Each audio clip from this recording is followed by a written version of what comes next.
Hey, hi, hello. It's the Jesse LaSala Show, episode 38, April 23rd, 2021. My guest today, Professor, Pilot, International Sexpot, Mr. Ryan Gautreaux. How say you, sir? I say well. How say you? I say good day. Where the hell are you, sir?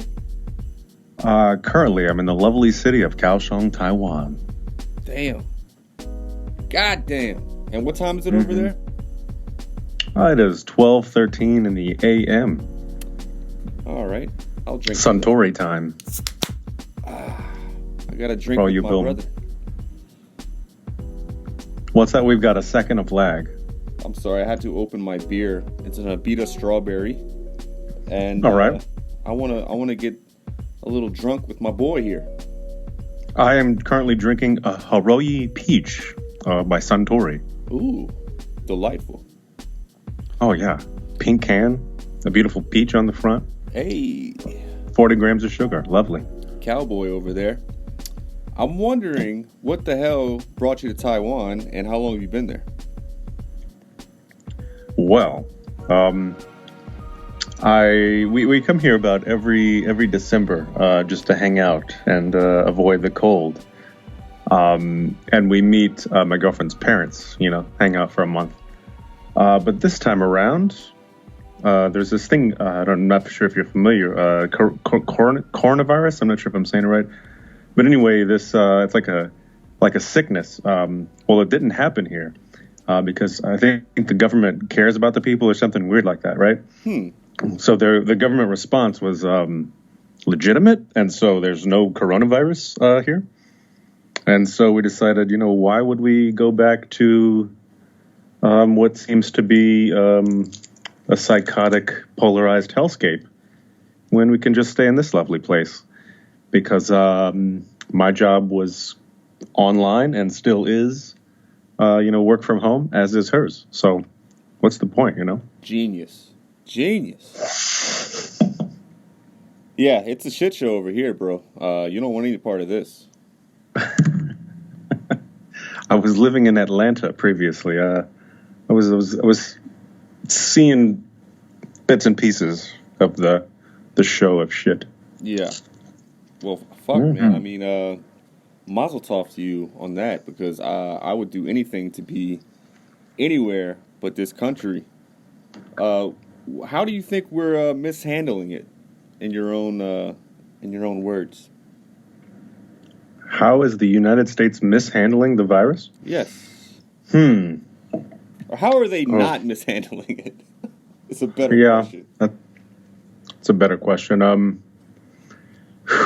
There's so many elements that are just going wrong, and I think a lot of it has to do with misinformation, disinformation, and lots of politicians that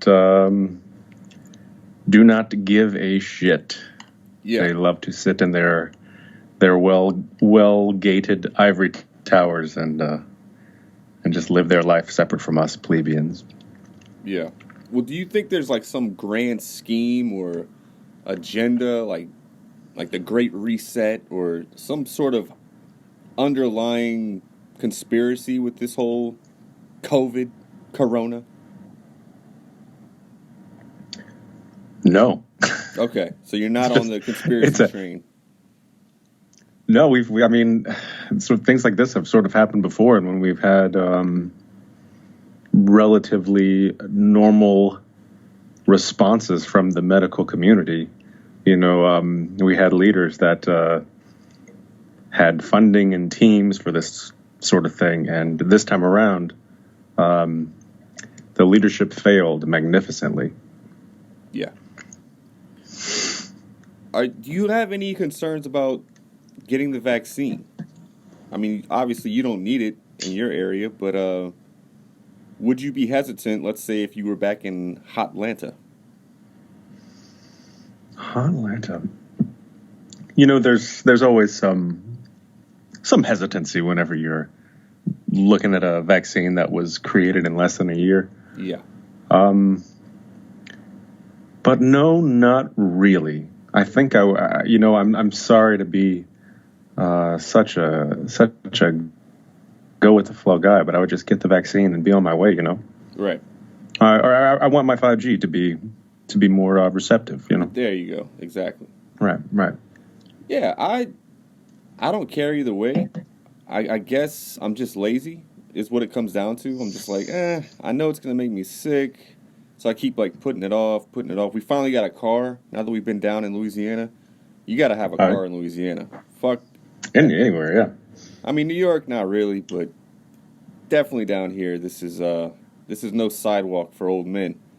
And I'm now starting the process of like, okay, I'm gearing up for the inevitable prick in my arm. I wanted the Johnson & Johnson, and then they recalled it because 6 broads couldn't handle their weight. But right. I don't know. We'll see. I almost would rather get COVID than get the vaccine. Is that crazy? I think so. Yeah. I think it's misinformed.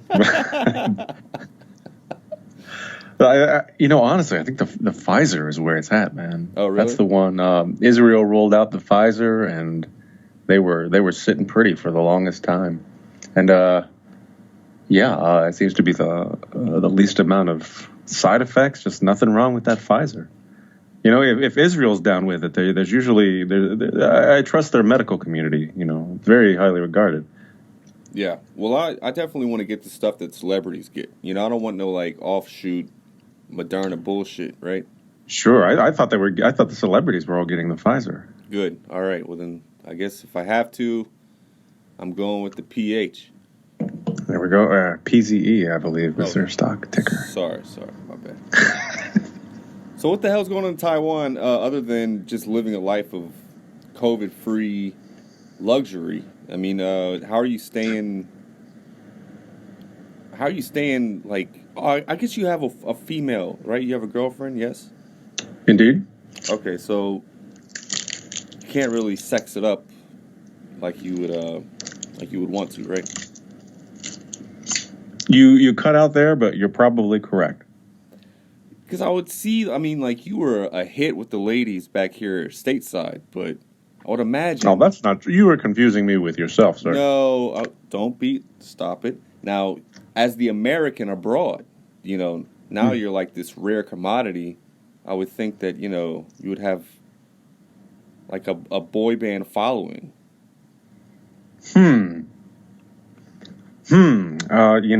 I have been doing some commercials while I'm here. Oh boy. Here we go. And I have gotten some modeling gigs for pants, but I don't know that I have any boy band style followers just yet. Well, I've seen the way you fill out a pair of pants, sir, and I have to say, approved. Thank you. As a man of supreme passion, you have, this passion overflowing, and it's hard to see me pin you with just one woman, one lady. Interesting. And you handsome devil, you. No, I look like a crackhead. We're aging gracefully. It's in our genes, I guess, I suppose. Uh-huh. Have you seen that the government has actually come out, the Department of Defense, and confirmed that all these aerial videos, supposedly of UFOs, are in fact legit, real? I love that kind of stuff. Have you been in the CIA reading room since the Freedom of Information Act had them release treasure troves of material? No. Is that shit show, or is it highly informative? It's beautiful. Basically, my favorite one is there was a captain in the Army who investigated the Monroe Institute and the hemisync process of sort of training your brain. And this guy, I don't want to spoil it, but I do got to give you enough for a teaser. Basically, he ends up saying, this is all real, and we have to use it for warfare. Jesus Christ. But But the CIA reading room is a wonderful, wonderful place. A lot of declassified experiments from the 70s with really interesting outcomes. I suggest everyone peruse. Is that just on Reddit or is it a website? CIA.gov, bro. Oh shit! It's like official. Okay. It is there. Yeah. I'm not sure how much of it is what we would call chum. Just to stir up the sharks. Right. Because it's the CIA. They've historically been full of shit and like to fuck around. But it's an interesting read nonetheless. Right. Call it fiction if you'd like, but it's fun read. Well, I was about to say that the only thing that could keep me from believing in extraterrestrials is the government coming out and saying that they're real. Like the thing that would keep you from believing in them? Yes. Because I've already believed in them before, but now that the government comes out, I'm like, I'm having second thoughts. Interesting. A long time ago, NASA gave a probability based on the size of the visible universe and life and all the theories of life advancing to certain stages of evolution. And there are photographs from NASA. There are videos from NASA. There are videos that were, the guys are on the they're piloting the shuttle. It's floating around. They're like, hey NASA, if you look out to the right, did we jettison something? And NASA's like, no, we didn't jettison it. Could you get us a identification on what this is? And then the feed gets magically cut. Anyway, aside from all of this proof, NASA's probability that there's life outside of this Earth is 1 to 1. Which is for those of you that aren't in math, that's 100%. That's a guarantee without saying it. That's the Benjamin. A sure thing. Yeah. What's the worst case scenario for life contacting us? I mean, do they just come down and harvest us and take the strong captive and eliminate the rest, or what? It's interesting. We were talking about the Monroe Institute a moment ago, and this guy, Robert Monroe, he has seen the worst case scenario, if you ask him. And the worst case scenario is that there are multidimensional beings. And these multidimensional beings feed off of fear and pain and negative energy that they're harvesting on the Earth. And they call this Earth a loosh farm. And that's how they get their energy, is just making this a living hell for a huge majority of people that aren't cool with them. Wow. I think that's the worst case scenario, is that, it's already hell. God damn it. And they caused it. Yeah, I'm sorry to do that. I'm just starting my day, Ryan. I mean, like, I thought it was going to be like a fun Friday. I opened a beer at 11 a.m. I'm like trying to live my best life, and I'm drowned out in fear and dread. I'm good at that. I mean, hey, you're running the show here, man. I know. I take us in a different direction. No, I want to go deeper. Okay. That's what she said. Oh boy. What's gonna happen when we die? Oh man, I've been thinking about that lately. What do you think? Let's ask you first. What do I think? Basically, eternal darkness, like a flash of DMT into the brain that sort of transitions you into nothing. Mm-hmm. But you don't really know that it's nothing because the DMT trip is just so unlike anything most of us have ever experienced that you're just totally fine with it. Interesting. Okay, so I'm trying to wrap my head around this concept of time, space. And I think, after thinking, and first I was Catholic, maybe Christian, and then, atheist, this Jesus stuff is bullshit. But then you dig deeper and deeper, and then you come back and you almost, end up where you started, but in a different way. And it's like, oh, maybe this is all some great big metaphor, And then you start to think, well, is time real? Is space real? And what I've ultimately, the short of it all is I've ultimately concluded that this is some kind of simulation, because time, space, all these things are bound within mathematical limits for some reason. And if we think of a creator of sorts, who created the creator? Well, no, we're thinking within the simulation. And the simulation is limited by the programming of the simulation. Right. And so time is not a real thing. Space is not a real thing. It's a product of a simulation. If you're born a fish and you live your whole life a fish, you don't have a concept of what air is.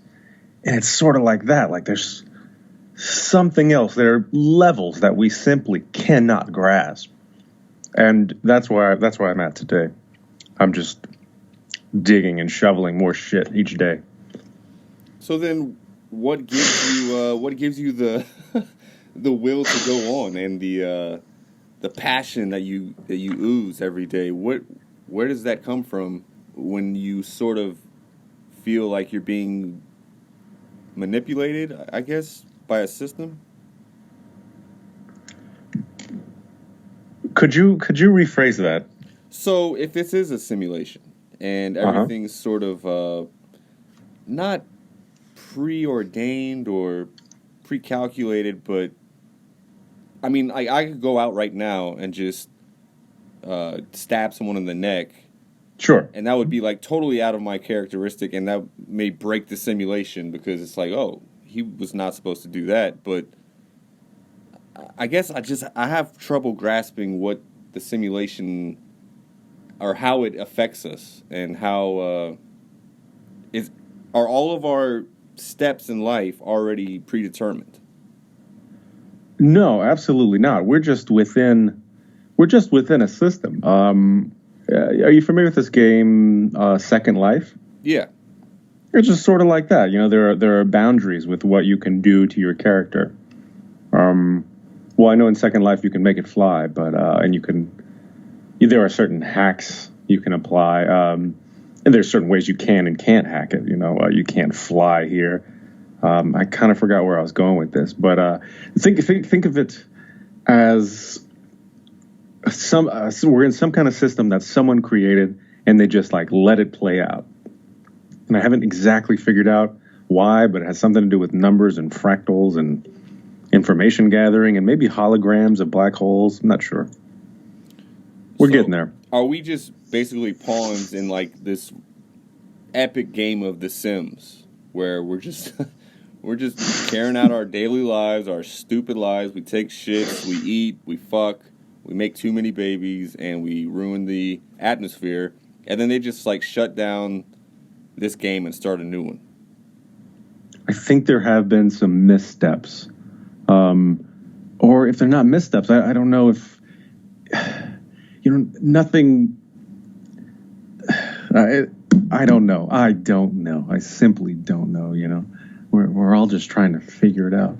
But it looks like there have been some missteps, but everything is objective, or everything is subjective, There's still things that we consider horrifying that are everyday occurrences and vice versa. People, in the future might be horrified with some of our actions and thoughts on a daily basis. It's all subjective, all of it. Yeah. It freaks me out. It should. It's part of the great mystery, Do you believe in time travelers at all? I mean, going backwards in time, not so much, but I think time travel itself has been proven, right? In the sense that I went to sleep last night and I time traveled to today. Okay, well, there's the time travel of if you're going at the speed of light, which is, predetermined by the simulation programming. If you send out one twin at the speed of light to, circle the Earth 100 times and it comes back, the twin that stayed on the Earth, due to Einstein's theory of relativity, the one that stayed on the Earth will have aged much faster. Right. Right. So time travel does exist. I'm not sure about going backwards just yet.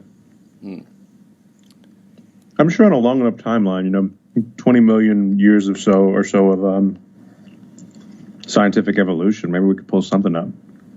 Yeah. I want to stay alive long enough not too long. Like, I don't want to be one of those decrepit old people that needs assistance using the bathroom.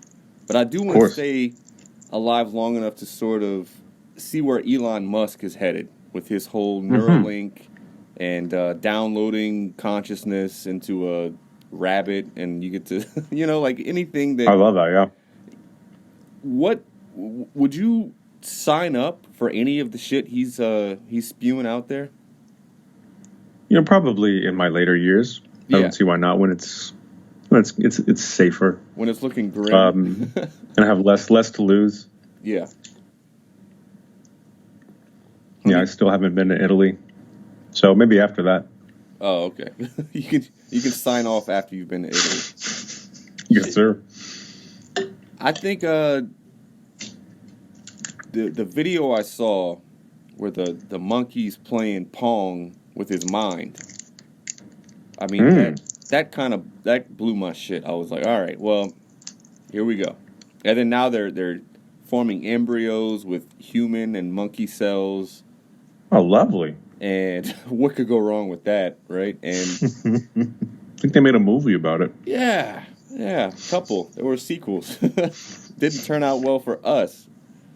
I don't know, man. It's all a little too much to think about. It definitely triggers anxiety, and it brings about some sort of angst throughout your everyday life whenever you're trying to get just menial, normal tasks done, and then you're just you get stuck in some sort of vortex of thinking about things you can't control and things that are inevitable, like death, like aging, like the decaying of your body. It's just it's hard to balance. The present. Let's turn this into a light psychology, psychiatric. Yes, please. I really had you on to be my therapist.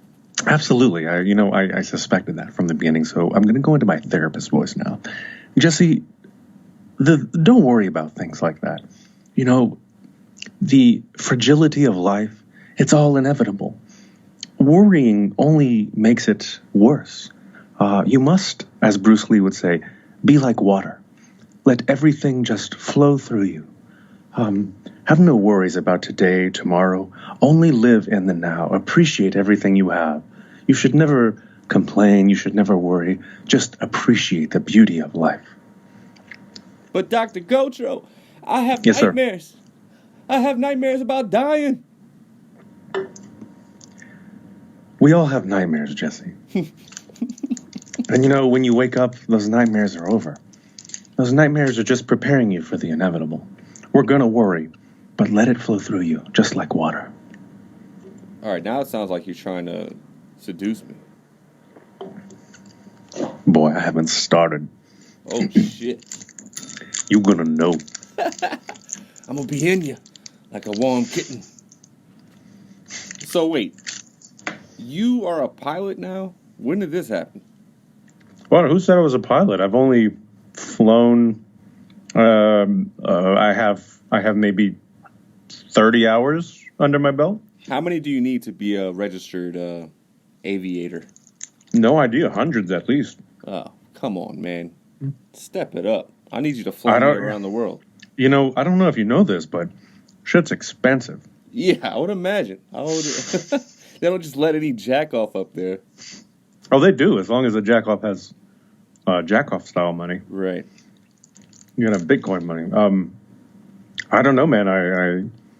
The truth is, I found an apartment, or the apartment found me, and the apartment's in the nicest part of Atlanta. It's 2 blocks away from the governor's mansion. It's a block away from the Ritz-Carlton. It's 2 blocks away from Tom Ford store, and this place found me.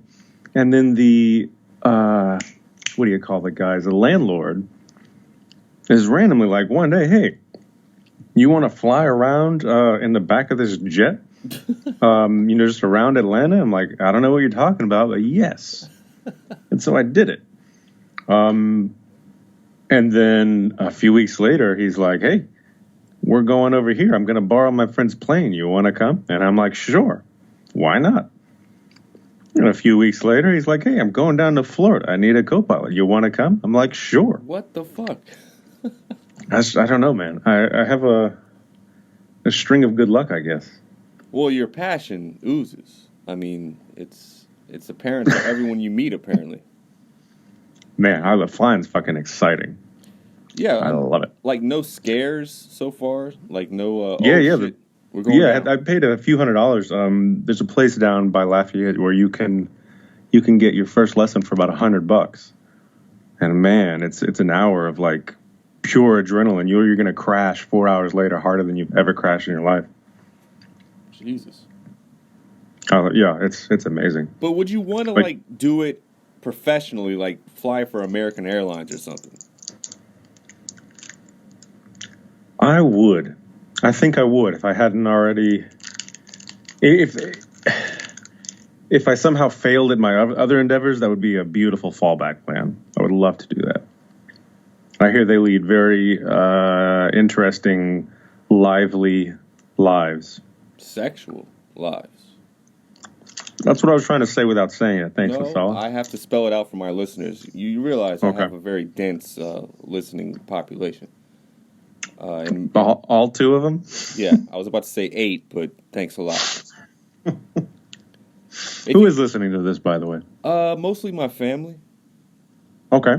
And random people. That's the weirdest part. But I look at this as sort of practice for what I eventually want to do. And which is broadcasting of some sort. And Jesse, you should get into communication. My university is my bedroom, sir. And until college is free, which I think is on the horizon, I'm chilling on that tuition. Mr. LaSala, I have to interrupt you yet again. Hold on. Okay. There we go. All right, continue. You see, you're going about it all wrong. I know. Okay, you see, I'm going to toot my own horn here a little bit, but I was so good at communications. They gave me multiple scholarships to this university that you are rejecting right now. They gave me so many scholarships that I was paid to go to class. Wow. See, now that's gaming the system. Sir, yeah, and if I recall correctly, you were in a position to do something similar.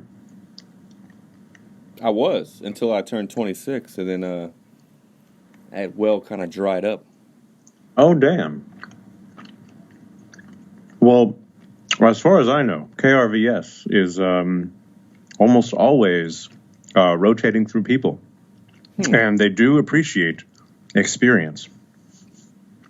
Well, I'll give them this very episode as my my pilot, and then I'll have to throw in some Cajun music, throughout this interview, and we'll cap it off with that. Okay. So I mean, I'm gonna be if this is the best you got, I'm a little worried. Yeah, well, usually I like to do my my podcast at night. This is Jesus, it's 11:41 here. This is usually when I'm cooking breakfast and shit. So you need the alcohol to smooth things out. Is that it? I'm not gonna say it's a crutch, but it's definitely it definitely helps. All right. Do you want to do a shot with me right now? Yeah, I have some Taka vodka here. Let's do it. I've got Sky, I've got Black Label, and I have Genro Soju, and I also have Suntory whiskey. Oh Jesus! You got a fucking you got a little shelf there. Yeah, and Bacardi as well, and also the Suntory, more Suntory. The Bacardi's for your lady, right? No. I drink pink things. Bacardi's lovely. Bacardi goes fantastic with Coca-Cola. There you go. Make it a Bacardi. And we're not in any way sponsored or affiliated with Bacardi, but drink responsibly. Yes? All right. Yeah. You ready? In 3, 2, 1. All right. Oh, boy. Yes, sir. Ow! All right, let me get professional here. Sorry. So Adidas is rolling out these models with armpit hair, like fitness models. You know, like showing off their sports bras and whatever else. Sure. How do you feel about the marketing campaign that is female armpit hair? Fantastic. Look, they've done their market research. They know what they're doing. They've got billions into that. And the people that are buying their product like armpit hair. Armpit hair is just a fucking product of these societal constraints and rules that were predetermined. Like, oh, why can't a guy drink a pink drink? He could 100 years ago. Some asshole decided to change it to sell something. Blah blah blah. So it's really all just a product of culture. And if they find out that they're going to sell more fucking shoes because the women in their ads are large or have armpit hair, more power to them. I would do the same thing. I would absolutely do the same thing. Yeah, I mean, and I think anyone would. Yeah, I get where they're coming from a marketing standpoint, but at the same time,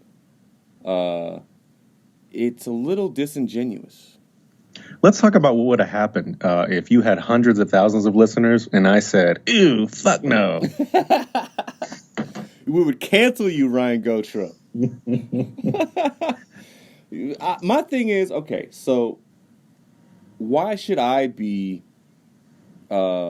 condemned or called, any name in the book because I was brought up to not necessarily be attracted to a female who had armpit hair?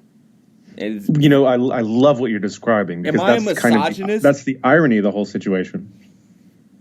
It's just... I'm a product of my culture. Exactly. Everyone is. So, is it my fault that when I see... And the girl could be quite attractive, but whenever she has the armpit hair, all of a sudden it's like, Yeah, man, and do what thou wilt. But everyone is culturally programmed to think some way. That's the great irony of the ultra woke left. Oh shit! They, what's that?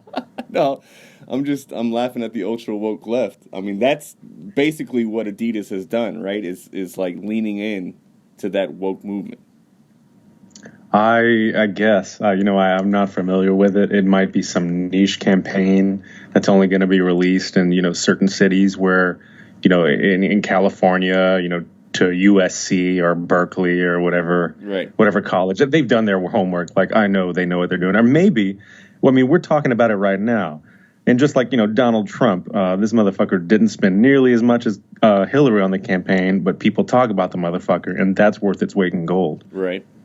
Now I got Adidas on the mind. Oh, shit. I might go buy a pair of tennies right now. My gosh, man. But so there's a double standard whenever there's all these plus-size female models, and then, like, nobody wants to see my fat ass in a pair of jorts and shirtless with my beer gut. Like, why is it okay that a female can have like these curvy hips and it's celebrated even. Celebrated. I wouldn't want to see a male model all fat showing off his... Well, that's another product of your cultural conditioning, man. Is that just me? It's not just you. It's almost everyone born in the US, but during samurai times or whatever, Japanese men, the larger they were, the more desired they were in that particular culture. Right. It meant like they ate very well and they didn't have to do much work. Because that's exactly what it meant, yeah. Other people doing it for them. Great. So correct. So is I. I mean, you're technically right, yeah, but culture dictates what is acceptable and what isn't. Well, tries to, at least. I'm very thankful to have a fiance who accepts me for who I am. And there you go. Love this. You kiss her right in the armpit hair when you see her. Oh God, gross. Accept her for who she is. I'll try. Yeah. All right, it's difficult, but we are human. I have some dumb, stupid, ridiculous questions that also I'd like to know the answers to. Oh, fantastic. What's the cruelest thing you've ever done? Cruelest? Yes. Phew. Could you define cruel? I need a definitional parameter on this word. Something done to another human being that legitimately made you feel bad after you did it. Something to a human being that made me feel bad? Yes. Well, there's things that can make you feel bad that aren't necessarily cruel. Okay, let's say in terms of hurting someone's feelings. Like intentionally? An intentional act, yes, an intentional of infliction of pain. Yes, but not physical. Oh, sure. Phew. Could you go first while I ponder this? It's a question, and we are human. None of us. We are all flawed. We all say things and do things in the heat of the moment. So I'm going to really think about that one and try to give you a good answer. All right, so I'll go first. Do you have one on deck? I have plenty. I mean, I have a book here that I can go through. I'll say a little black book you can go through. That'd be amazing. I think one of the earliest ones. I'll say this. I think I was a freshman in high school, and I was talking to a girl who was in 8th grade, and she wanted me to go to her like school dance or something. Mm-hmm. And I wanted to get out of it. And so on AOL Instant Messenger, I broke the news to her that I was in fact gay and that I couldn't go with her. Okay. And I still to this day feel bad about that. That was a bullshit JV move. That's surely not the worst thing you can think of, right? No, but it's one of the first things that I remember that was like, wow, I'm going to be a shithead of a person.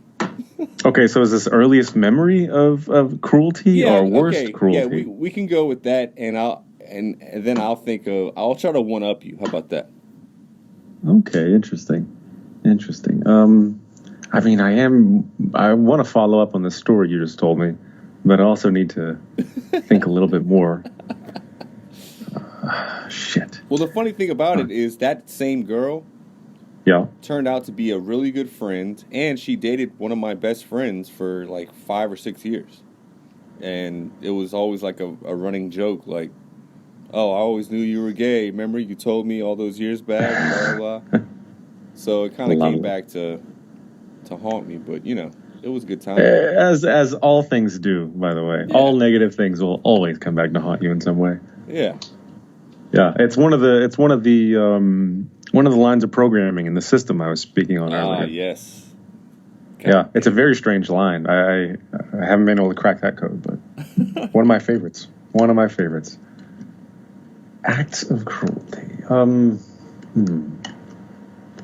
I'm thinking, I can recall acts of cruelty done by me, or done to me in middle school. Now that you've mentioned that middle school story, that just broke my poor little middle school parted down the middle, undercut heart. Oh boy. Oh yeah. Hey, I had the bowl cut, where it was just basically right above my eyes, covering my eyebrows, and I looked like Moe from the Three Stooges. I've seen pictures. Okay, well, I'm sorry you had to see that. It's all right. You can thank the lovely Isabella LaSala. Oh God, Isabella. May she burn in hell. Really? Is that how we feel? No, I'm just joking. Okay, because she's lovely. Yeah, she's a great hang. Indeed. Okay, acts of cruelty.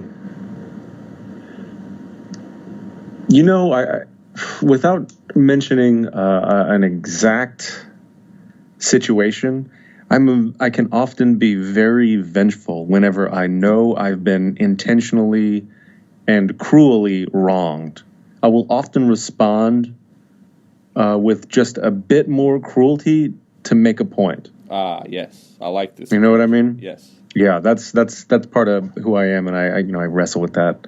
Not too often because quite often I do feel validated in it, and that karmic principle I was talking about. It's like I feel like I am part of. I'm running that code myself. I'm control print, right, and I'm making it happen. And I'm like, it's like, oh, you wanna do that? Well, guess what?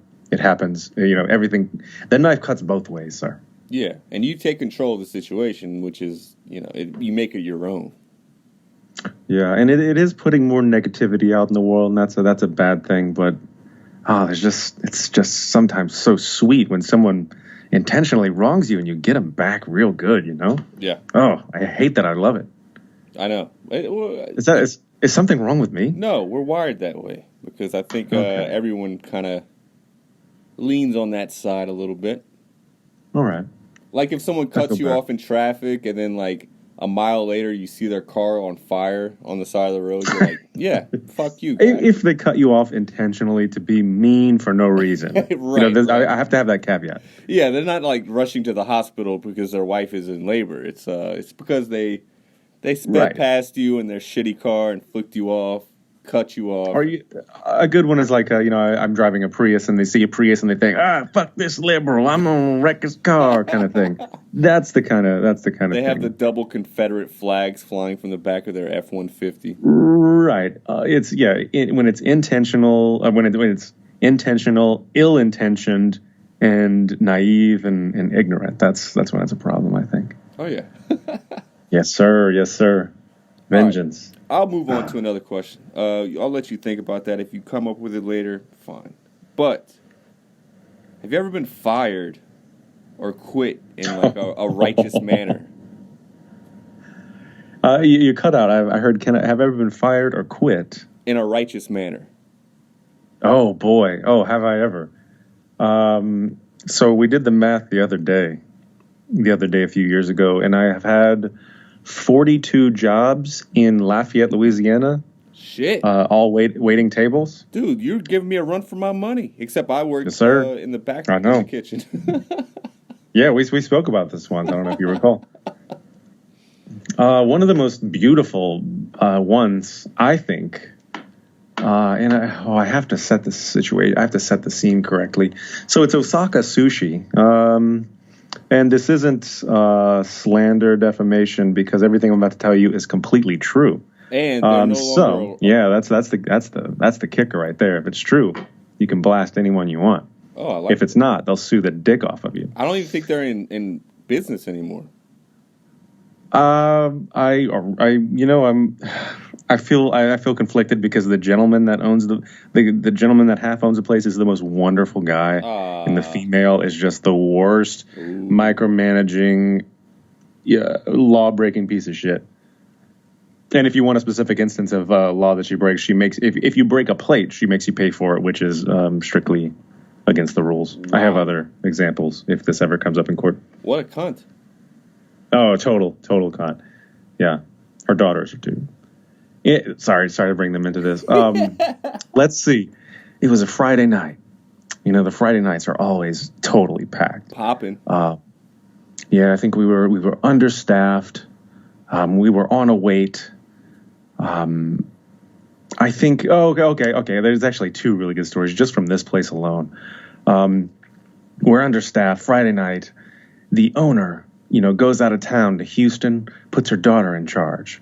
Her daughter's just a complete fool. We find out mid-shift that the 2.5% of our total sales that we send to the sushi chefs at the end of the night, we find out that has been upped to 5%, sir. What? 5? So I don't know if you know the math on this. This is a ton of money. This is almost like $1,000 a month that they're taking. God. And we're already making garbage. Wow.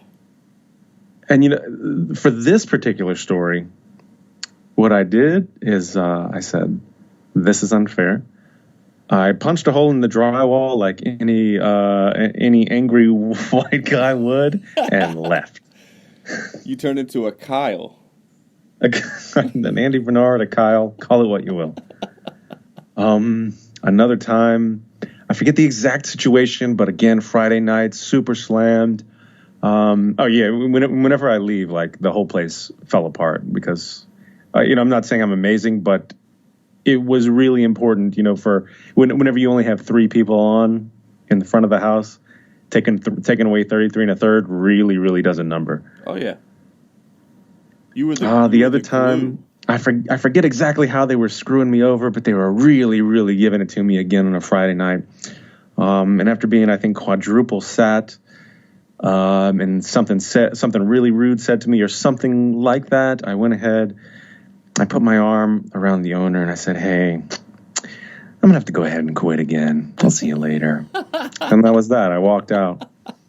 But the best part, she calls you a few weeks later and she's like, "Oh, hello. Hey, do you want to come work this Friday?" Wow. Yeah, it's a bad place. There's a lot of hassle, so people quit. The turnover is unreal, almost as bad as working for those Zeus guys. Right. Yeah. I think I even worked at Osaka one night. You probably did. I think they test. It was like a trial period, as I remember, and you weren't getting paid for you showing up. That sounds correct. And the first thing they made me do was just cut avocados for hours, and they wanted to see how well I could cut avocados, and I was terrible at it. I mean, I only make as a sushi guy. You got hired as a sushi guy. Yeah, I was like, I guess I can. I've heard this story about, I think it was you, because the owner will tell this story like, "Oh, I don't hire white guys as sushi chefs because and it's like their hands are too slow and their hands are too warm." I forget exactly what she says, but the gist of it is she does not hire white people for sushi guys. And look, to their credit, I was no sushi chef. I mean, Jesus Christ. Oh yeah. By no means. I absolutely believe that you were not qualified for the job. I was way too careful with my fingers as I'm a piano player, and it's not worth it for what was it, $8 an hour that they were. Probably less. Yeah. well, it was zero for you because exactly that day. Exactly. I was taking my sweet ass time, but then I had to go back and they were like, "Okay, we'll give you $20 for this day." And I was like, "All right."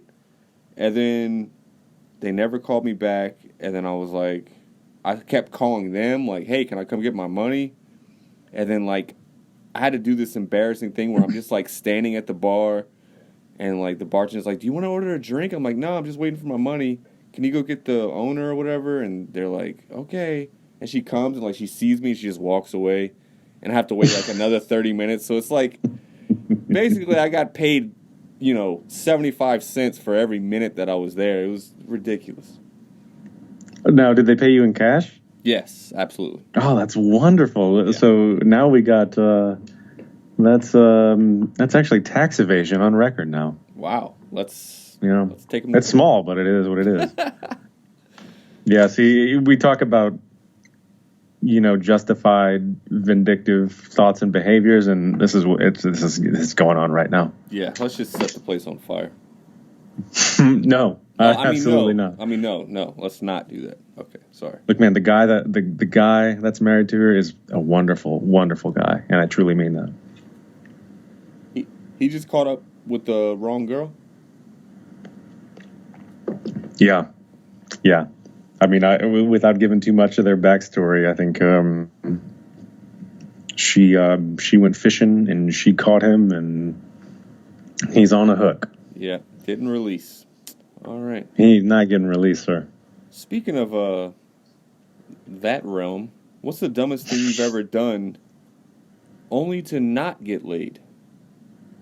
Dumbest thing I ever did to not get laid? Let's say you tried and you how all out have you ever gone and then it ultimately came up fruitless? Oh, man. I don't want this on record. This is a vulnerable show, sir. It is. It truly is. You see, I started this thing now that I'm, in my 50s, where I think before I say things. I think of the ramifications, because everything's digitized. Well, literally everything you post is going to come back. So make sure it's a good one. Everything you say, everything you post online. Only 8 listeners. Remember that. Yeah, for now. But this shall go to the database somewhere, somehow. And whenever I'm running for city council, you can bet one of these stories is going to be retold. Oh shit! Just don't say that you. By the way, you put on blackface or something. What's no, I've not done anything of the sort. I think you're good then. Okay. Oh, the most. Do you have one on deck while I theorize dancing around this? I'm thinking of more along the lines of a relationship I was in where it was over, and I should have realized that, and instead I doubled down and faced a lot of legal repercussions. Oh, I'm familiar with that. Yeah, I'll leave it at that. Oh man, do your listeners know that story? Because I mean, you were young and dumb and in love. Yeah. It's a great story. It basically, me and this girl were on the outs, but we were still trying to make it happen. We were still trying to. It was almost like we were like 40-year-olds that had a kid, and we were trying to make the marriage work. Except we were actually 22, and totally unrealistic expectations of the relationship. Yeah. And I was playing a show one night with this band, and she comes in with like this guy, and they like come and stand right in front of my keyboard while I'm playing, and like totally distracting me, fucking me up. I'm like not concentrating, and then they leave together, and then I just at the end of the show I just break down all my shit, and I drive straight to her place, and the dude's in there in his underwear, and I mean she's fully clothed, so I don't think they were. I still kind of think, but anyway, I went. Yeah, he's in his. Jesse, like, I'm not gonna let anything slide. Okay, so you're telling me he's in his underwear, and you still don't know if anything was going down? She said he was just changing, and I came in at an inopportune moment. Yeah, because he got cum on his pants, man. Yeah, he had to change. Get real. She put all the stuff in the washing machine. So yeah, so I went fucking ballistic, and threw a cinder block through her windshield, and. It was a good time. Her windshield? Or was it the back of... Yeah, what is the windshield called in the back? Oh, okay. Yeah, that's that one. So, yeah. And then... you weren't dating her at the time. You had broken up. But she had come to see your show in the front row with another man. Yes. Oh, another boy, sorry. He was a dude. It's a boy. He was a guy, bro. A dude guy, bro. And I feel you. He was a good-looking guy too. Okay, let's get some things. I don't know if you know this, but she absolutely did that intentionally to get at you. Oh, possibly to get you back. Oh, obviously. Like get you back, like in revenge, and to get you back, and to get that. She wanted that reaction. She wanted her window broken. As crazy as it sounds, she wanted that drama. She likes the chaos. She's a chaotic queen. Hey, I mean, I only know this because I have lived a similarly chaotic life, and I'm only now coming to terms with it. Yeah, well, exactly. Like, if I would have known, if I would have seen that through current Jesse's eyes, I would have been like, this dumb broad, she thinks she's going to do that to me? Really? I'm going home to bed, or I'm going to play Madden. Fuck all this. And, I feel like if you played it differently, you said you went all out, and it went wrong, but... I feel like if you played it a little bit more calmly, you would have ended the night with her. Right, or we just would have had a threesome or something. It's possible, right? Disgusting. But yeah, it's interesting how our choices, one choice can change the course of life forever. Yeah, and thousands of dollars later, and a criminal record in my background, and here we are. It's true. That's what she wanted, though. That's what she wanted. She wanted the chaos. She wanted the drama, and she got it from you, man. You fell for it. God damn it. This broad. So yeah, what about you? Where's your sinking moment with a lady? I'm going to be perfectly honest, since I'm not going to let shit slide. I'm thinking of situations, and I'm just constantly successful, Jesse. I can't think of a situation where I failed. I knew this was coming. Damn, it is what it is. What do you want me to tell you? I'm trying to think of one. Here's probably what it is. I justify it. I rationalize in my own head whenever it doesn't succeed. I say, I didn't want it anyway. It's fine. We can be friends. Yeah. That's probably what's happening right now. Well, yeah, there are those moments where you kind of I'm saying one will set themselves up for something that they know is unattainable or unrealistic, and then having that in the back of your head sort of softens the blow. So even if it were to go wrong, it would just be like, what are you going to do? But yes, it's part of the human mental defense mechanism to have this ready-to-go justification or rationalization for any kind of rejection we receive. Yeah, but I don't think we have that firmly planted in our brains until, I don't know, late 20s, early 30s. I think early 20s, it's like, it's on. It's like, oh, you don't like me? Well, bitch, you're whack anyway. Get the fuck out of here. It's... Yeah, I think there's another layer of that rationalization that stops us from seeing it until we're older. I don't know what it is, if it's just that young blood testosterone clouding the mind, or I can't exactly speak to it from a biological perspective, but there's something that's clouding the mind. It's definitely the testosterone. I mean, that stuff starts to wear off, and you become a normalized you become citizen. a real person. You're just like, oh, I don't have the energy for this. Jesus Christ, I gotta go eat and nap. What the hell are we talking about here? I gotta eat and nap. Oh shit. There is one situation where I did fail. There's of course many situations where I failed, but there's two that are sticking out in my mind. But I'm afraid they're just not good stories. I'm sorry. I was in Korea. I was living there. It was about month 9. And I was just falling head over heels for this one girl. And we went out, and we'd been friends for a while. And I laid it all on the table, and she accepted. And it was great. And she came over. She slept over. Nothing happened. She left the next day. And then she went cold on me. And I could not understand why. There was nothing, was I not tall enough? What happened? I know I certainly was, but I don't know what happened, and then next thing I had to go back, and she did the same thing to 3 other guys in the coming months. So, oh shit. It wasn't me. It was something that she had to prove to herself. Right. Like I want to cock tease all these men and then bounce. Yeah, I think she was feeling worthless and vulnerable, and just wanted to prove to herself that she could do it. And the only way was to get these guys to admit their love to her. Yeah, that's a sickness in itself, I would say.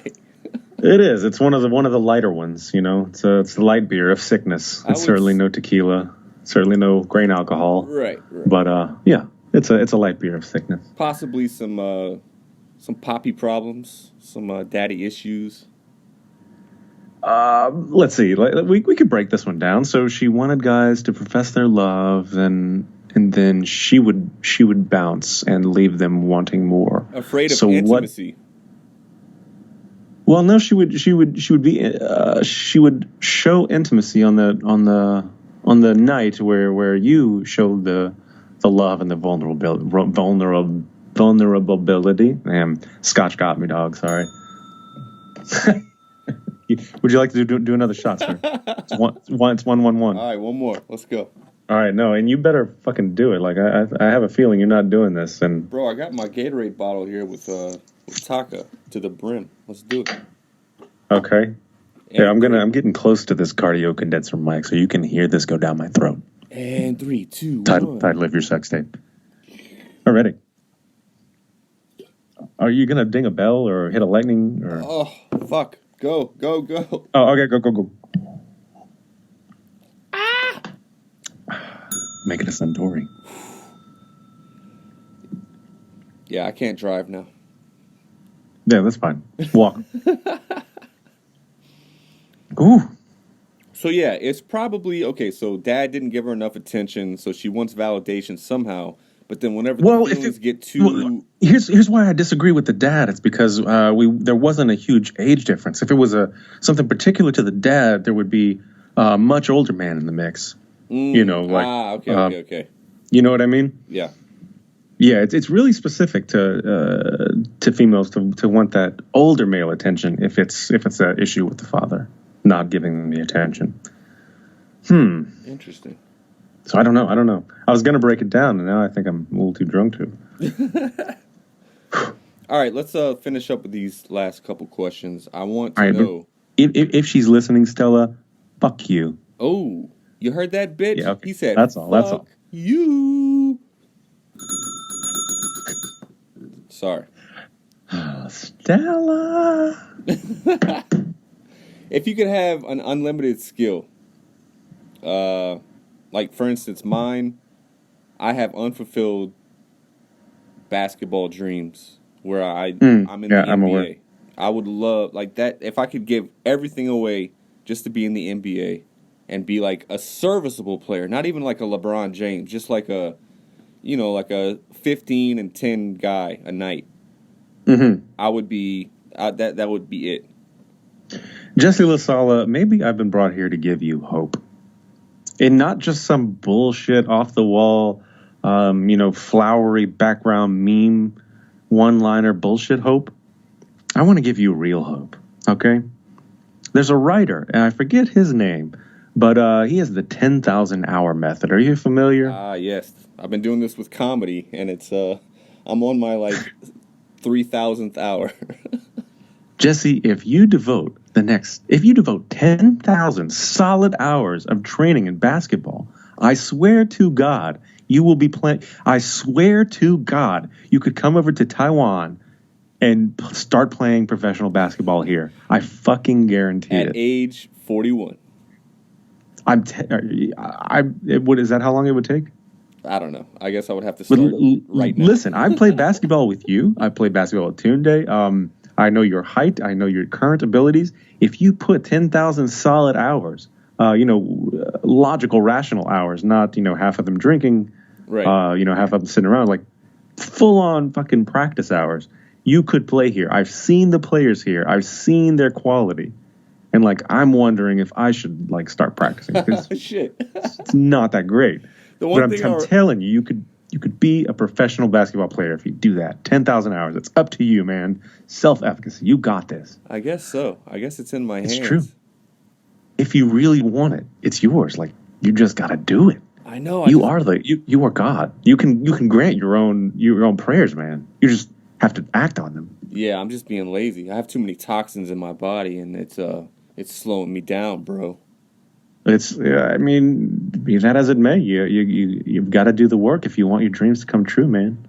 Do you want the pain of the pain that goes with achieving your dream? All the blood, sweat, tears, giving up alcohol, or do you want the pain of regret? It's up to you. Wow, it's powerful. I know. I'm reevaluating. So you had a question in there somewhere. Yeah. So your unlimited skill that if you could wave a magic wand and fuck the 10,000 hours. It's just there for you. Which is it?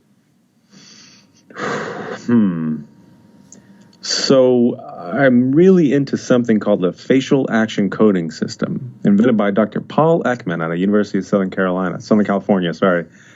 They make a show. They made a show called Lie to Me. Are you familiar with it? Yes.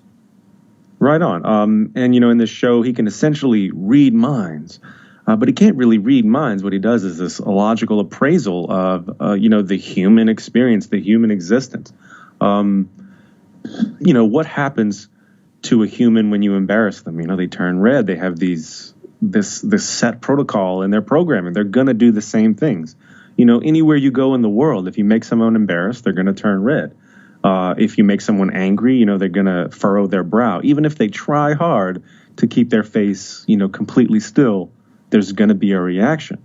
There's going to be what's called a micro expression.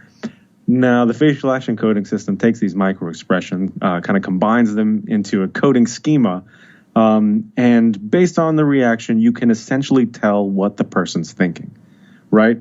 So it's sort of like mind reading, but a much more logical approach that actually works. And as long as you know how to ask the right questions, you can get the responses that give you what you want.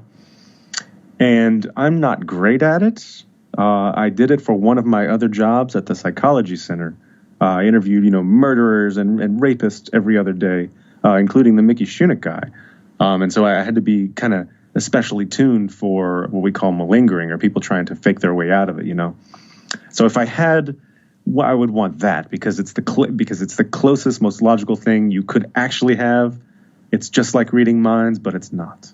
Right. It's picking up on social cues and times 1,000.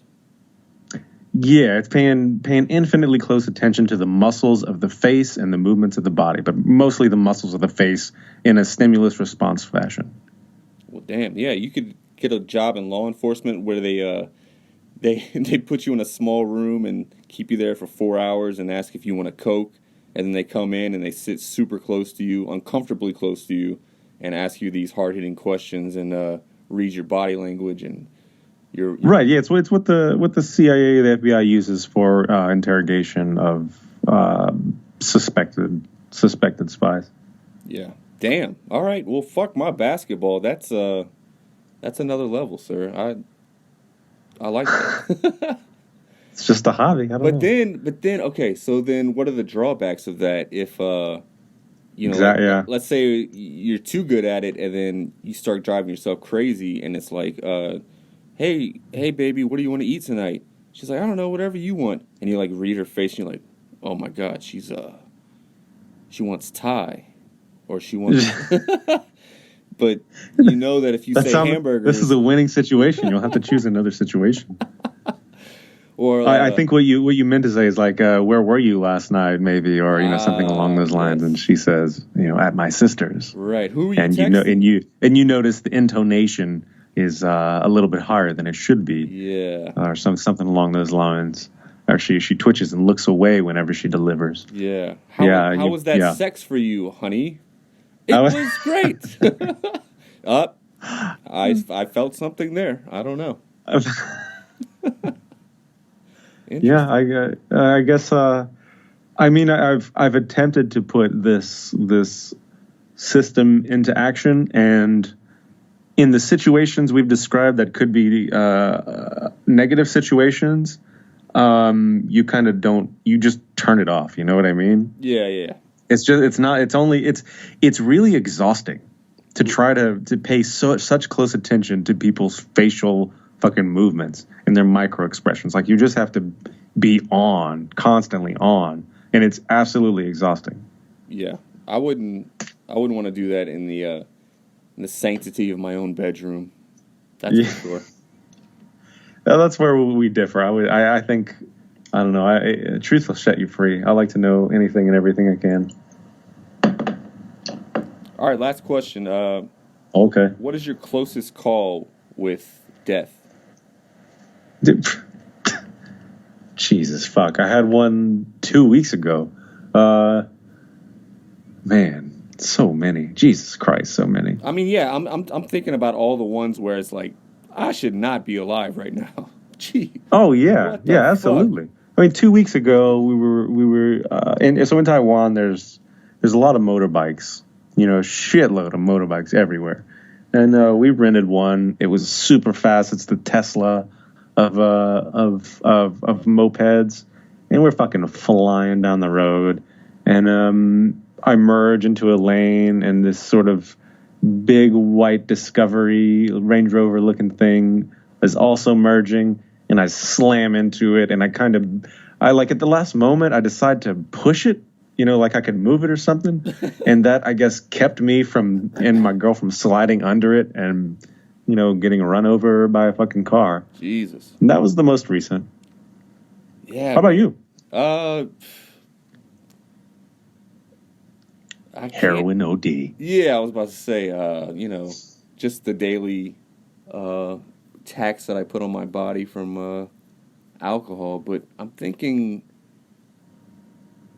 I don't know. It's been a while. It's been a while since I could have died. But there have been many instances where it's just like, not even to my own like consciousness, where at the moment I wouldn't have even known, but looking back is the thing where it's like, wow, we were all tripping, driving down Interstate 10, like pouring rain, and people were, arguing, and somebody was trying to change the radio, somebody was packing a bowl, like, just like, how did we survive that? Like, what the hell?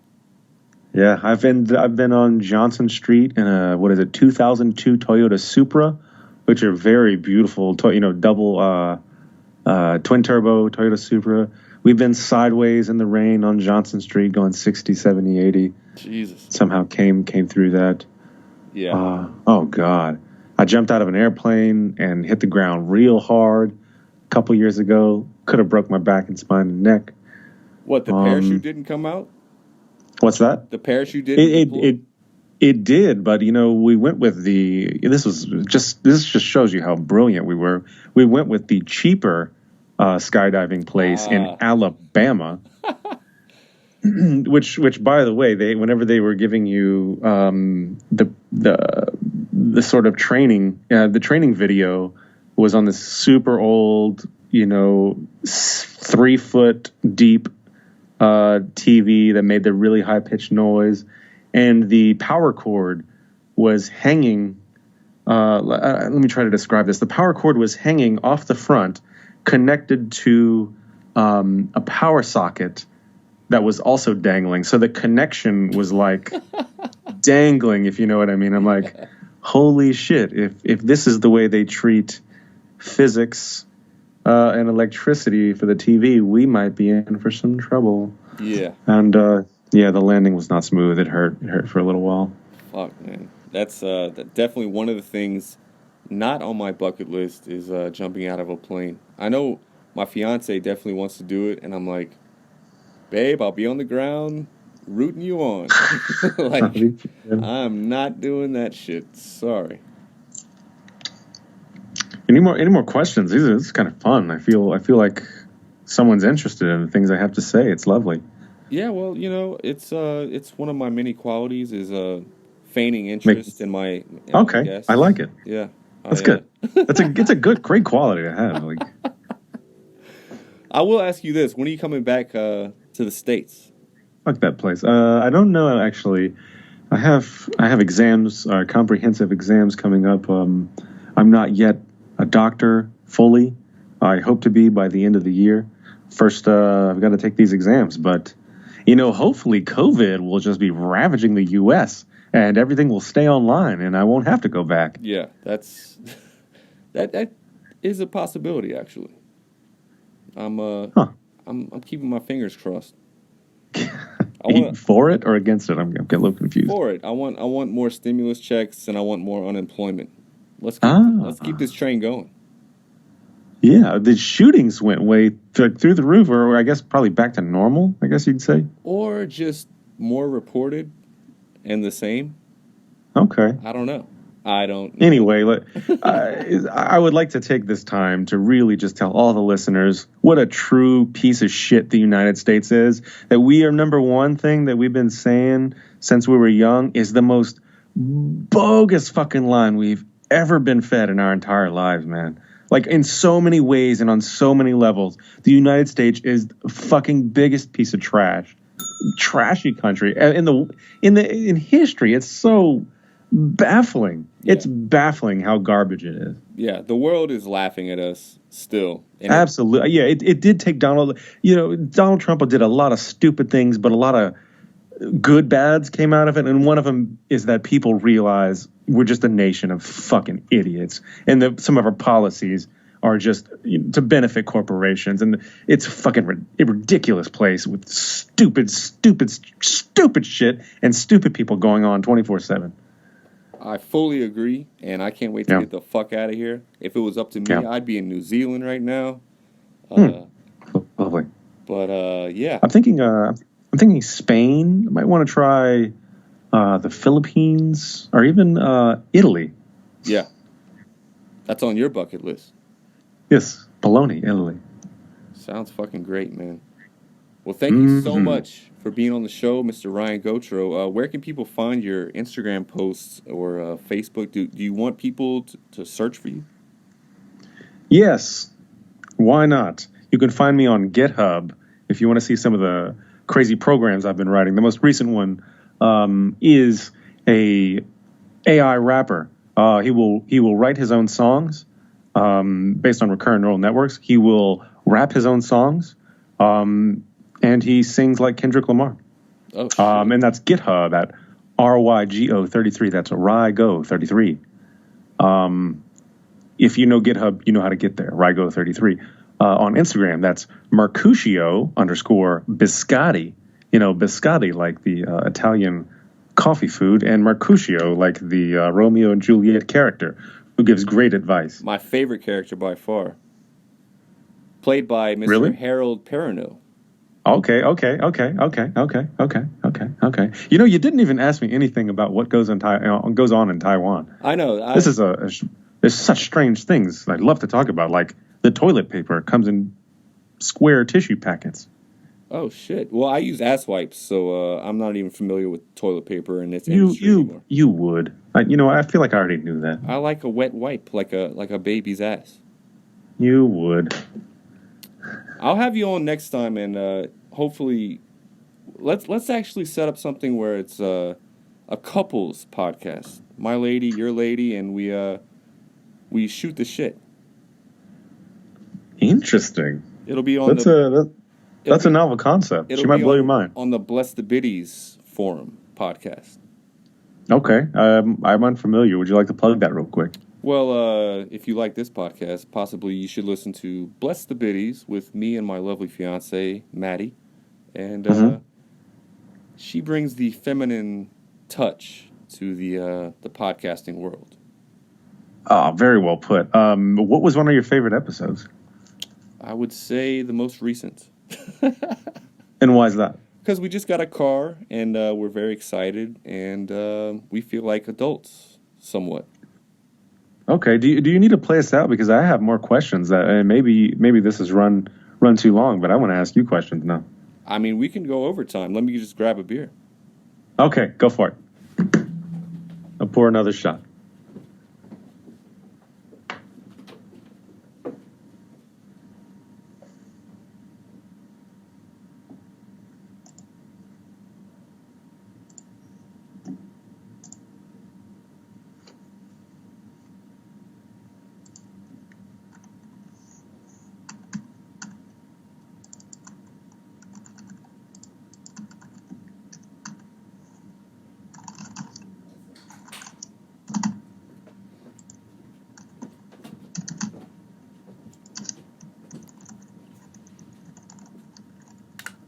And we're back. Hold on.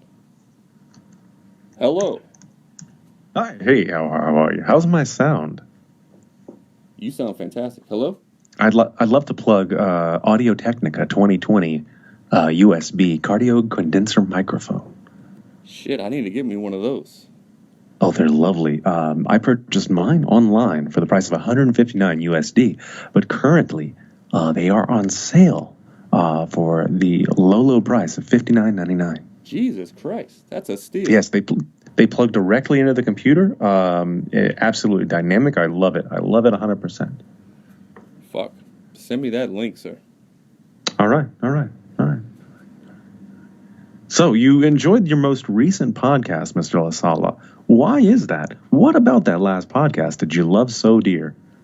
You know, my fiance and I purchased a vehicle, and right. we were very much in good spirits that night, and of course, I think it led to great conversation and friendly banter.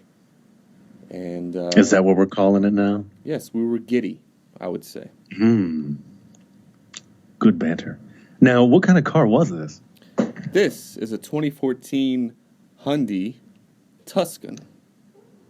It's a mid-size lovely car. SUV. Resilient, some would say. White. Oh, perfect for hot weather. Exactly. However, now what? Yes. The air conditioning perhaps needs a little bit of Freon shot into the valve there because it's blowing neutral air. I see. Now, Mr. LaSala, since this has now become my podcast, would you mind turning on the camera so that I might see you? Well, let's see what the hell this has happened, and we'll give it a go.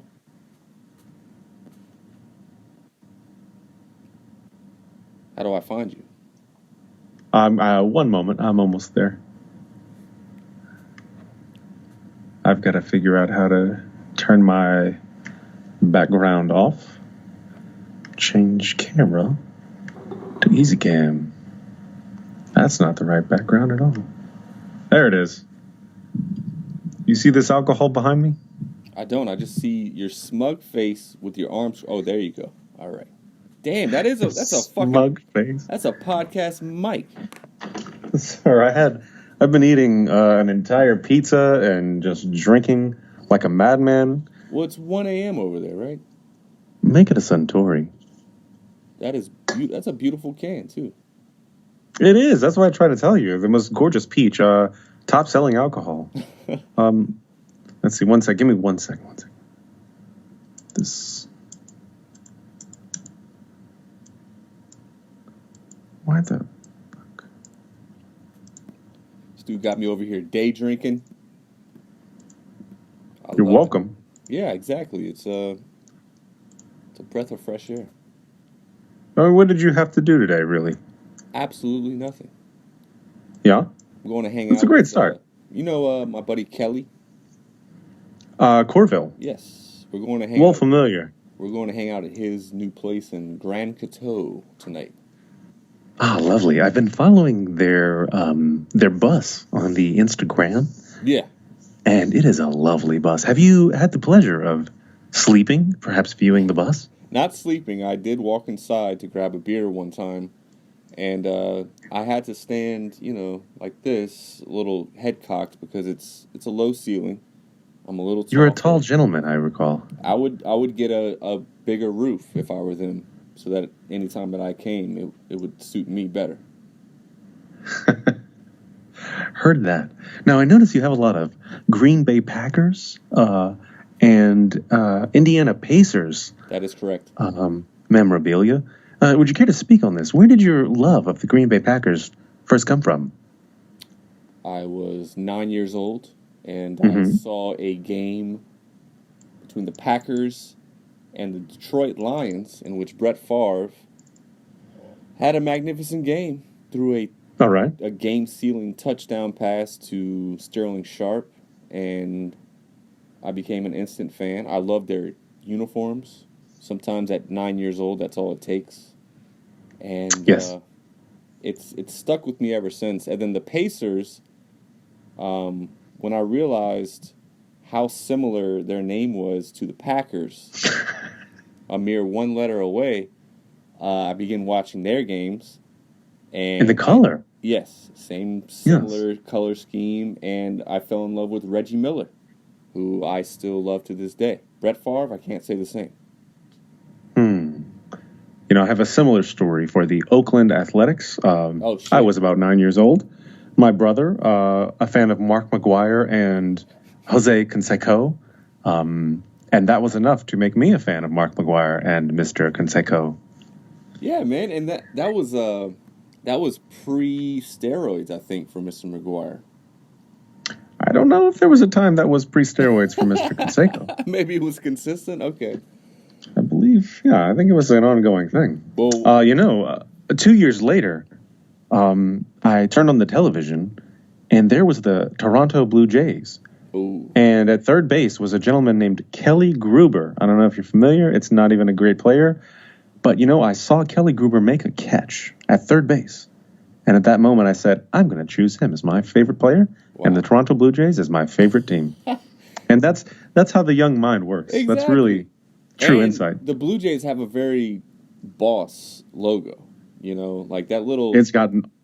Oh yes. It's very compact, very symmetrical. I love it.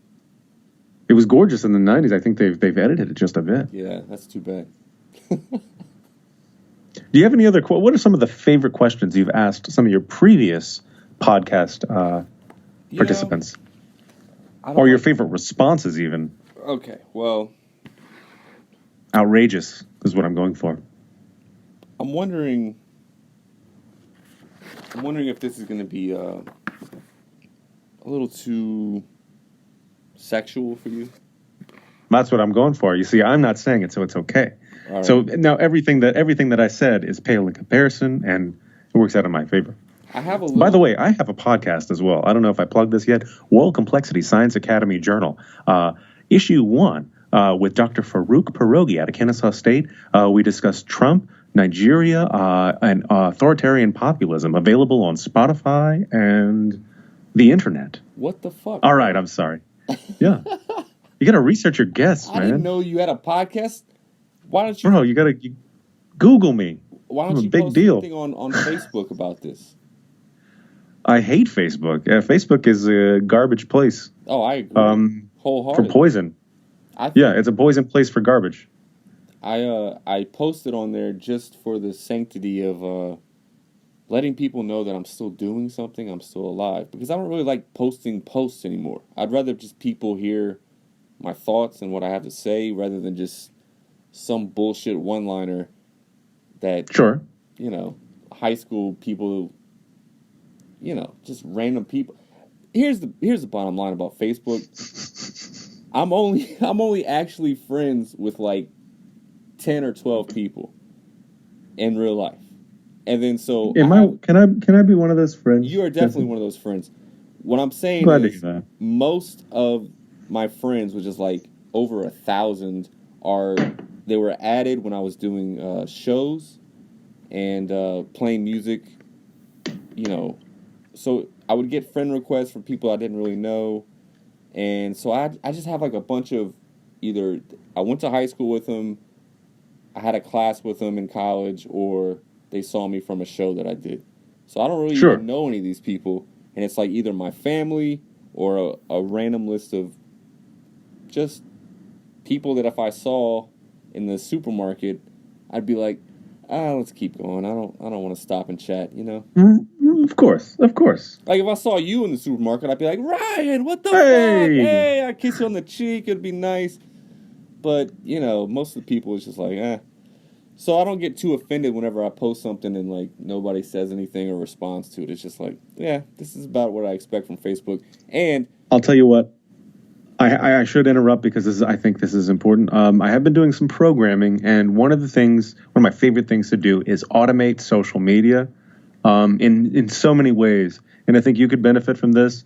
You can kind of automate adding people that would be interested in what you have to say, automate your responses to them, and automate your posts. Wow. That way you don't have to fuck with any of this stuff, and it actually brings people in that are interested rather than just random people from your past. Jesus, that's next level. And now I'm going to circle way back around to that sexual story you were going to tell me. Oh, it's not a story. It's more of a question. Okay.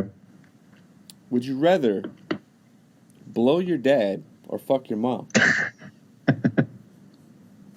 Has anyone actually said has any male said they'd rather blow their dad? I've only asked it to 2 people, and both of them said fuck your mom. And I think that's a gimme. It was like, yeah, just doggy style, and I can just get it over with. I mean, who? I'm a little. I love your perplexed faces. Well, I mean, unless you're gay. A gay. That might be a gay. Did I say a gay?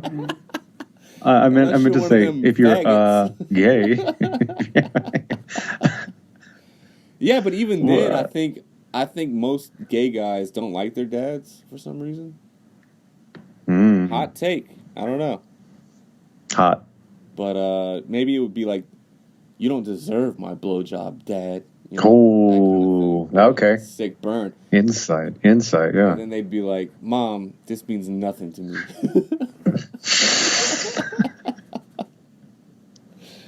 But yeah, that's a hot button question that I only break out for my best guests. So. What about what is one of your most shocking responses you've ever received? I know you've done tons of podcasts. Yeah. For that question specifically, or just? No. In general, what's the most shocked you've ever been by a response? I had a dude on one time that really went in on what is it called? Whenever you die, come back as something else. Jesus Christ. Reincarnation. Yes, obviously.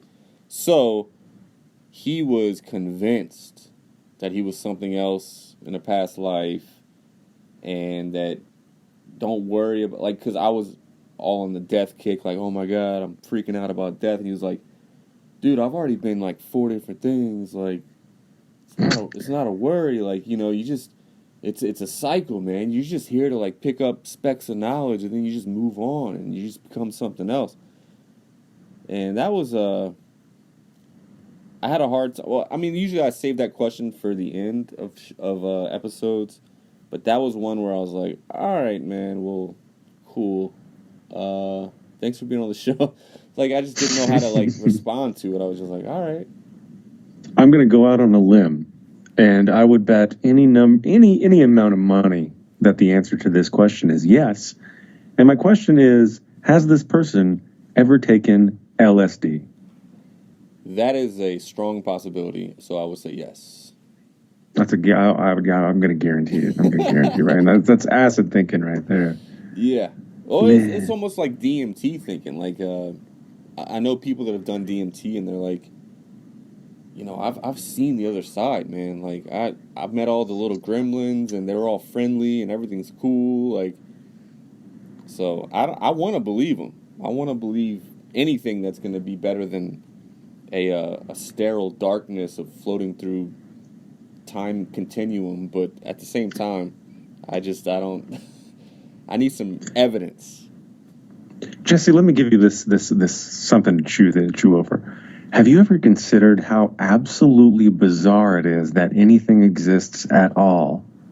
Yes, and it makes my brain hurt. Yeah, now that is the great mystery, sir. When you can unravel that. I mean, that question, the fact that question exists should relax you into a state of just pure calmness. Like, this is definitely a simulation of some sort. And I guess I should clarify, simulation, a system, and not in the way that we think of video game, but it's a system with rules and laws that have been put in place for some reason. I don't know. Maybe I'm starting to lose it too. Well, no. Also, okay. So in that realm of thinking, it's like the mathematics of, like, let's say a pineapple in the most basic sense, where it's just, like the way it's even constructed, or some of these like plants that just grow, or some of these flowers that look like birds so that their predators don't fuck them up, like or right. Moths that can just camouflage to a tree. That in itself kind of freaks me out too, where it's just like, well, what the fuck is going on here? Like, how do all these deep sea creatures have all these instincts, and they're just made to do these one things, and it's just right. It kind of that's one level past what I'm getting at. I'm just saying, why does anything, not even life, why is anything here at all? It should not be here. Yeah. There's no reason for anything to be. And there's all these other planets, and we're the only ones that are capable of life. I mean, yeah, the Earth shouldn't be here. And you look up, what the fuck is all that shit about? Yeah. This is insanity. None of this should be here. Something is going on. Something huge. And I guess my fear of death comes from missing out on getting the answers to all this because, I could just walk to the store in like 10 minutes and get clipped by some drunk driver and never get the answers to any of this. I'll be pissed off. And I only get to see the Packers win another Super Bowl. I mean, these are the things I worry about. You should read the investigation by the Army General that I was referencing earlier, where he goes into the Monroe Institute, and he explains the nature of the soul and of the human mind and the nature of the universe, and he lays it out. And this is a non-drug taking, respected Army general, and he's like, "Sir, you asked me to report on the Monroe Institute Hemisync program. Buckle up." And he fucking lays it out, and it's gonna blow your mind. I need you to read it in full. You're gonna love it. So he's just looking at everything very objectively, not even like woo-woo stuff. Right, and he's coming to some very shocking conclusions. Fuck, man. I don't know if I'm... You're gonna love it. Oh, you're gonna love it. It might change your life for the better. Well, shit. Okay. Send me that link again with the microphone. I need all these links. God damn it. Of course. Why does anything exist at all? Who would do that? Who made God? Who's God's God? You see, now that's I figured that trick out. We think of creation and existence in sense that I might have already said this in the fact that time exists. Right. So we think, oh, who created God? As in some point in the past, there was a moment where the God was created by something. But time does not exist. Time is a construct of this program that we're in, the simulation that's running. Time is not a real thing. We think it's a real thing, just like we don't have a concept of what could not be time. If time doesn't exist, what the fuck else is there? We can't comprehend it, just like a fish can't comprehend life outside of the water. Right. Kind of lost my train of thought. Well, sorry. What about, are there glitches in this simulation that you've noticed? I mean, I would consider a black hole a glitch. I would consider... are you familiar with quantum entanglement? Is that where multiple universes intersect with each other? No, so I think the basic sort of correct explanation is that if you have two electrons that are entangled, you can send one across the other side of the universe, and if one spins to the left, the one that's not connected to it will automatically spin the opposite direction. Oh, shit. No matter how far apart, there's no comprehensible connection between the two, yet they are entangled. So, okay, does that lend itself to parallel universes at all? To where, like, I heard something on another podcast where it was like, you never actually die, you just shoot to another parallel universe where you didn't die, and you continue living. I mean, it doesn't make any sense. It's not something I believe, obviously, but it's just like, well, I mean, why the fuck not? Like, I would say not just based on the evidence that we have, and even the absence of certain evidence, even with assumptions we can make based on what we know and what we think we might know. I would go against that, but I don't. Yeah, it's just like brain porn, just,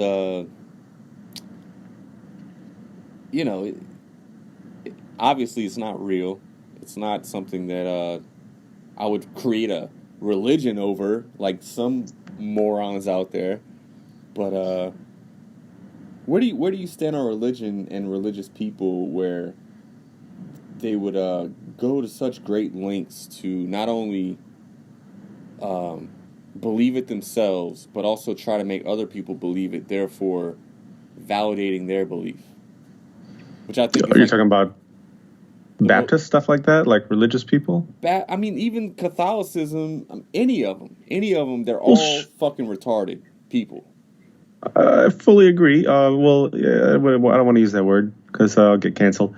But Not retarded in the of sense, course, not handicapped, not Down syndrome. I'm talking about retarded, like your brain just stopped working at a certain point, like maybe fourth grade.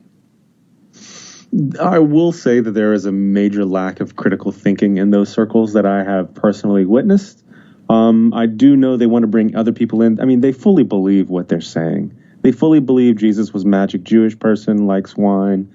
We drink his blood, eat his body, and they do want you to join because they think when we all die, we're going to have fun on a cloud, whatever. Fun fact: so this is called the esoteric understanding, right? Sorry, the exoteric understanding. They give you this nice story about a nice guy named Jesus with 12 disciples. He died on a cross. 3 days he rose again. If you dig a little bit deeper, you get what's called the esoteric understanding.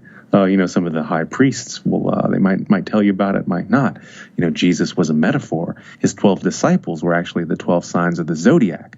If you look at the sky, the cross that the sun dies on is the sun, the actual sun, the solstice, the winter solstice. What day is that? Of course, where it drops 3 degrees, or it drops in the sky, doesn't rise, and then after 3 days, it rises 1 degree on the cross Right in the sky. Yeah, right. Okay. Right, and then what comes Easter, where we have fucking eggs and bunny rabbits because Jesus died or some shit? No, Easter is Ishtar. That's an old fucking what do you call them? The old Gnostic thing. It's the festival of fucking, essentially. Wow. Bunny rabbits, eggs. It's all just combined together. Fertility. The whole Bible is just this fucking veil. It's not what it appears to be. Like I told you earlier, I'm coming full circle. Like I saw the stories, I was like, okay, I'll buy it for a little bit. I got older, I'm like, no, I can't be a critical thinker and accept any of this. And then became atheist, and now I'm coming back around. I'm like saying, oh shit, now I see what it is. Right. It's a lot deeper than that. It's veiled allegory. So is there any chance that there is a hell or a heaven? Hell and heaven are within you. You choose whether you're going to be hell or heaven. The concept of hell, that people think you're going to die and go to hell, that was invented in like the 1500s as a scare tactic. There's no actual hell in the Bible. Right. Right. Yeah. Hell and heaven. Like I said, these are places inside you. They're allegory for a mental state. Are you happy with what you have? Do you feel gratitude? Do you love every day? You choose to have that attitude. You choose to live in heaven.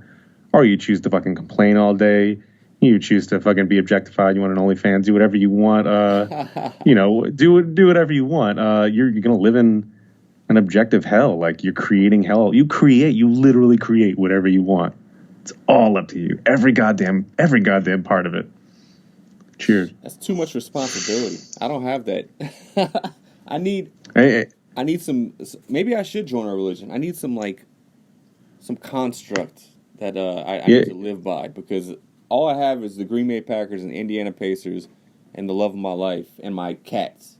That's all I got. I'll take this moment to go ahead and plug Free and Accepted Masonry, aka the Freemasons, my personal fraternity that I absolutely love. I highly recommend that you look into it. Do they have multiple wives? That's Mormons. Yeah, I was going to say the concept of multiple wives doesn't have to do with any really. That's just a product of whatever culture you're in. If you want multiple wives, you just got to go to a different locale. You got to go to Saudi Arabia. You got to go to Utah. You can still be a Freemason and have multiple wives, no problem. Right. Yeah, I don't know. But you do have to recognize that this is a simulation created by someone or something that doesn't have to obey this law of time or space or light. How do you dissect your dreams?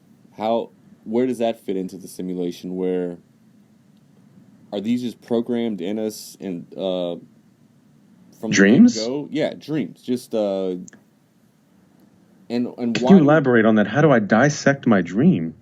Yeah. Okay. So if this is a simulation, mm-hmm.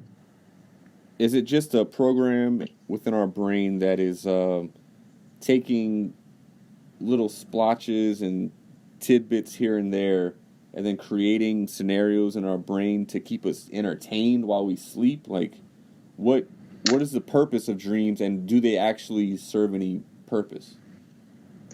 Dreams are the back brain, the unconscious. It's mostly the unconscious, but part of the conscious brain, kind of figuring out, solving problems for you throughout the day, and it often does it kind of coded. You ever have a dream where you lose your teeth? Yes. How did you feel? Right. I wake up kind of drooling because in my dream I'm trying to get them out of my mouth, and it feels like I have more teeth than my mouth can handle. Yeah, and what's the mental state that you go through whenever you're losing your teeth? It's like horrifying, right? Oh my God, I'm losing my teeth. I'm aging. It's your brain preparing you for like aging and the horrible realities of just getting older. The brain is just it's a smart thing. It knows how to prepare you for trauma, and kind of this is its way of inoculating you. So then, what are the dreams of where I'm being hunted down by someone that has a gun, and I'm like trying to hide, but I know they're gonna find me?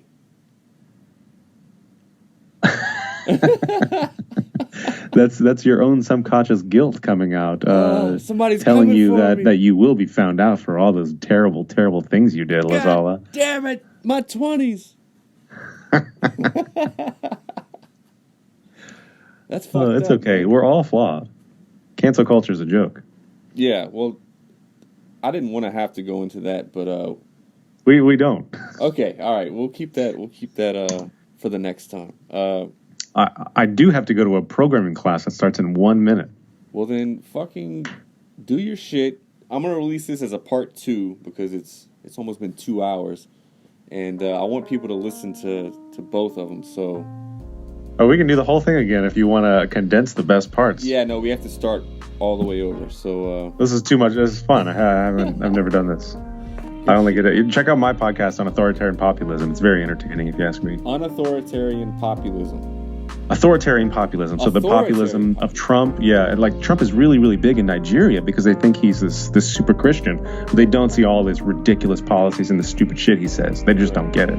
It's fantastic. All right, I'm going to go listen right the fuck now. All right, love you. Ryan Gautreaux, have a good night. Ahayam. Peace.